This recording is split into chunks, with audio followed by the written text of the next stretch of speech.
किन्नर चुड़ैल। गोरखपुर नाम का एक गांव हुआ करता था। उस गांव में ज्यादा लोग नहीं रहते थे। उस गांव में एक गर्भवती विधवा औरत रहती थी। उस औरत का नाम कमला था। कमला अपने घर में अकेली रहती थी। उसके पति की सारी जायदाद उसके नाम हो गई थी, पर सभी गांव वाले उस औरत को मनहूस औरत समझा करते थे और सभी उससे नफरत किया करते थे। एक बार कमला राशन की दुकान पर खाने का सामान खरीदने जाती है। भैया जी, जरा 1 किलो दाल चावल देना। अरे हाय हाय हाय हाय हाय, अरे मनहूस औरत, मेरी दुकान में अपशुगन करवाने आ गई क्या? हैं? चल जा यहाँ से, मैं कुछ नहीं देने वाला हूँ तुझे। भाग भाग यहाँ से, चल जा, निकल। भैया जी, ऐसा मत कहिए, मैं गर्भवती हूँ, मुझे खाने की बहुत जरूरत है, मुझे खाना दे दीजिए। दुकानदार कमला को वहाँ से धक्के मारकर भगा देता है। तभी कमला रोते रोते उस गांव के किन्नरों के इलाके में आ जाती है।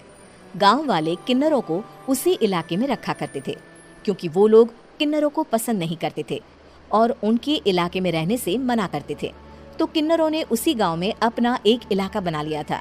जब किन्नर लोग देखते हैं कि एक गर्भवती महिला रोते रोते उनके इलाके में आ गई है, तो सारे किन्नर कमला के पास जाकर उसका हाल पूछने लगते हैं।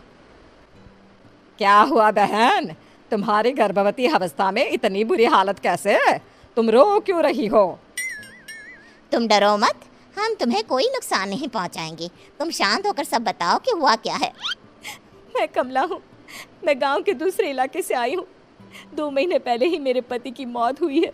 मुझे गांव के लोग मनहूस मानते हैं, क्योंकि मैं विधवा हूँ और गर्भवती भी। वहाँ के लोग मुझे खाने के लिए कुछ बेचने के लिए भी तैयार नहीं, जिससे मेरा गुजारा नहीं हो रहा था।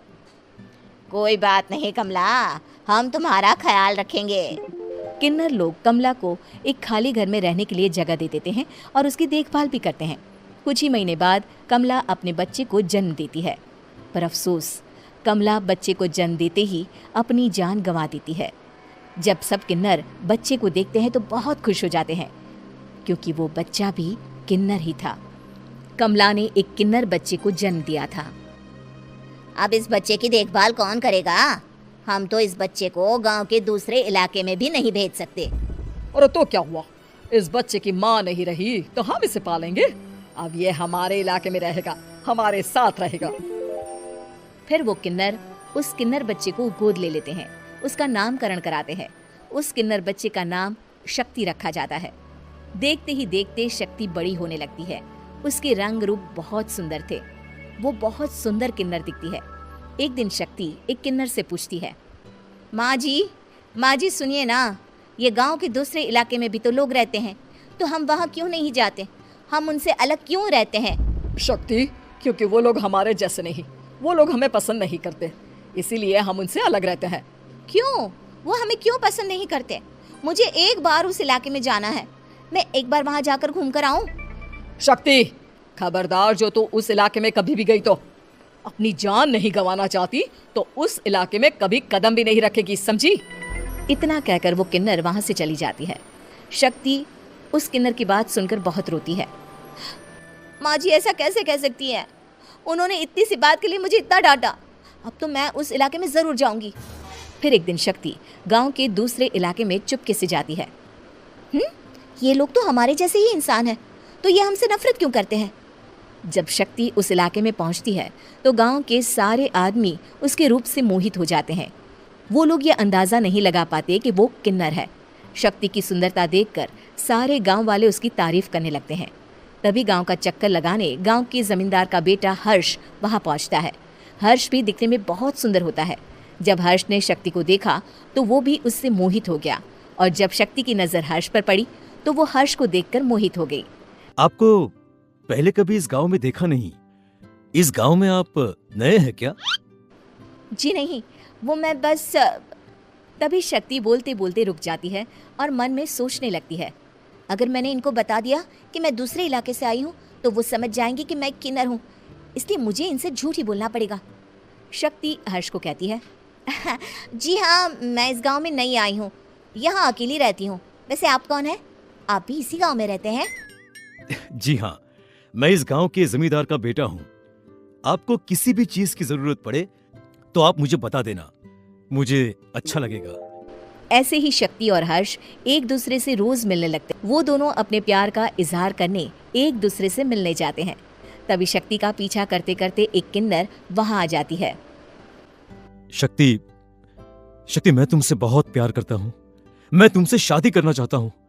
क्या तुम मुझसे शादी करोगी? हाँ हर्ष, मैं तुमसे शादी करूंगी, पर मैं तुमको अपने बारे में एक सच्चाई बताना चाहती हूँ जो मैंने तुमसे छुपा कर रखी है। तभी उनके बीच में ही वो किन्नर आ जाती है।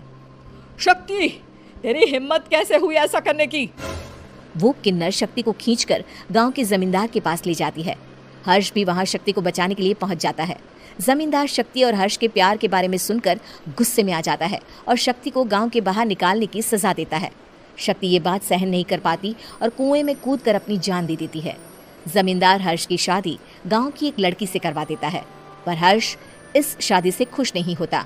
शक्ति अपना बदला लेने के लिए मरने के बाद किन्नर चुड़ैल बन जाती है। अब मैं इन गाँव वालों को नहीं छोड़ूंगी, अब इनसे मैं अपने प्यार का बदला लूंगी। किन्नर चुड़ैल गांव वालों को परेशान करना शुरू कर देती है। एक बार वो रात को गांव के खेतों में पहुंच जाती है और वहां आग लगा देती है।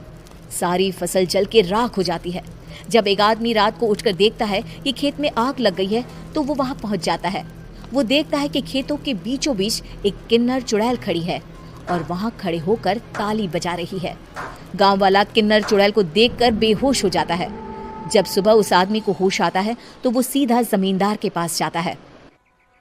अरे जमींदार साहब, अरे वो किन्नर चुड़ैल ने मेरी सारी फसल जला दी। अब मैं क्या करूंगा? क्या होगा मेरा? जमींदार चुड़ैल किन्नर का नाम सुनते ही सब कुछ समझ जाता है। अब वो बहुत डर जाता है। उसी रात को जब जमींदार डर के मारे अपने कमरे में सो नहीं पाता, तभी वहां अचानक से किन्नर चुड़ैल आ जाती है। किन्नर चुड़ैल जोर जोर से जमींदार के आगे खड़ी होकर हंसने लगती है और ताली बजाने लगती है। जमींदार उस डरावनी किन्नर चुड़ैल को देखकर बहुत डर जाता है। तूने मेरे साथ बहुत बुरा किया, अब मैं तुझे जान से मार दूंगी। नहीं नहीं नहीं नहीं नहीं, मुझे माफ कर दो, मुझे मत मारो। मैं कभी ऐसा दोबारा नहीं करूंगा। अब तुम जो बोलोगी वही मैं करूंगा। ठीक है, मैं चाहती हूँ कि किन्नर इलाका गांव के इलाके से जुड़े और गांव का कोई भी आदमी किन्नर समाज से द्वेष ना करे, उससे नफरत ना करे, नहीं तो मैं सारे गांव को मार दूंगी। और तुम गांव में एक नया कानून बनाओ कि अगर किसी ने भी किन्नर समाज को हानि पहुंचाने की कोशिश भी करी या इनसे भेदभाव करने की भी कोशिश करी तो उनको कड़ी से कड़ी सजा मिलेगी। हाँ हाँ हाँ हाँ, मैं ऐसा ही करूंगा। तुम जो बोलोगी वो मैं करूंगा, पर मुझे जाने दो प्लीज। तब वो किन्नर चुड़ैल वहां से चली जाती है। गांव का जमींदार किन्नर चुड़ैल का कहा मानते हुए दोनों इलाकों को एक कर देता है और नया कानून भी लागू कर देता है।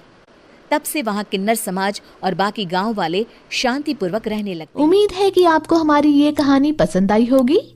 कृपया हमारे चैनल को सब्सक्राइब करें और सभी अपडेट्स के लिए बेल आइकन जरूर क्लिक करें। और हाँ, वीडियो लाइक और शेयर करना मत भूलिएगा।